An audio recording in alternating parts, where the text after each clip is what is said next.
नमस्कार, आप देख रहे हैं इंडिया डे टीवी। मैं हूं आपके साथ भावना रावत। गाजियाबाद साइबर सेल के द्वारा फर्जी दस्तावेज बनाकर करोड़ों की ठगी करने वाले 3 शातिर अभियुक्तों रूपचंद, नवीन कुमार, सुरेंद्र सिंह को गिरफ्तार करने में सफलता हासिल की है। पुलिस पूछताछ में तीनों अभियुक्तों ने बताया कि यह लोग फर्जी आधार कार्ड से बैंक खाते, सिम, जीएसटी नंबर, फर्जी कंपनी बनाकर विदेशी नाइजीरियन लोगों से साइबर ठगी करते थे। इनका एक साथी जो मुख्य अभियुक्त है फरार चल रहा है। साथ ही पुलिस ने इनके पास से फर्जी दस्तावेज में लैपटॉप भी बरामद किया है। पुलिस के द्वारा इन लोगों के द्वारा इन दस्तावेजों से खुलवाए गए 11 बैंक खातों से लगभग 4 करोड़ रुपए की धनराशि की जानकारी हासिल की है। पुलिस द्वारा लगभग 9 लाख रुपए की बैंक में पड़ी जमा धनराशि को फ्रीज किया गया है। साथ ही पुलिस का कहना है कि इस पूरे गैंग में शामिल और लोगों की तलाश की जा रही है और जल्द ही और लोगों की गिरफ्तारी की जाएगी। गाजियाबाद से अजय रावत की रिपोर्ट। देखते रहें इंडिया डे टीवी। क्या गया है, किस तरीके से ये ठगी करा करते थे और क्या कुछ उनके पास से बरामद हुई है? देखिए, साइबर सेल को कंप्लेन मिली थी। 2 एफआईआर हुई थी हमारे यहाँ और एक कंप्लेन प्राप्त हुई थी, एक इंदिरापुरम थाने में और एक मधुबन बापूधाम थाने में।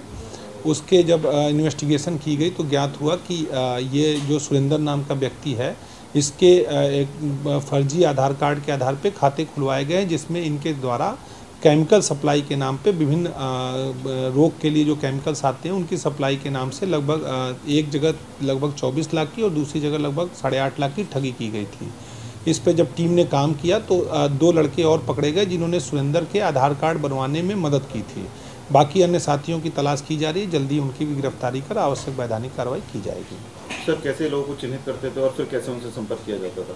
देखिए, ये अब इनका डेटा जो होता था कि जो भी किसी कंपनी में, कोई कंपनी जिनकी रजिस्टर्ड है या किसी न किसी तरीके से केमिकल फील्ड से या किसी अन्य व्यवसाय से जुड़े हुए हैं, उनको ये चिन्हित करके उनको कॉल करते थे और कॉल जो है वो विदेश के नाम पे आती थी कि मैं विदेश से बोल रहा हूँ, और उसके बाद कहते थे हमारा एक बंदा आपको हिंदुस्तान में मिलेगा जो आपके केमिकल को जो सप्लाई लेनी है उसको वेरीफाई करेगा। अगर वो उचित होगा तो उसकी सप्लाई आपको दी जाएगी। इस नाम पे वो पैसा अपने अकाउंट में डलवाते थे और फ्रॉड करते थे। सर, इनकी गैंग में नाइजीरियन लोग भी थे, उनका क्या रोल रहता था? देखिए, अभी इन्वेस्टिगेशन जारी है। इसके जो भी और अन्य अभियुक्त प्रकाश में आएंगे उनके खिलाफ कार्रवाई वैधानिक की जाएगी। क्या कुछ सर इनके पास से बरामदगी हुई है? देखिए, इनके जो सुरेंद्र नाम का व्यक्ति है उसके लगभग 15 अकाउंट के बारे में ज्ञात हुआ है, जिसमें अब तक इसके द्वारा लगभग 4 करोड़ की रकम ट्रांजैक्शन दिखी है।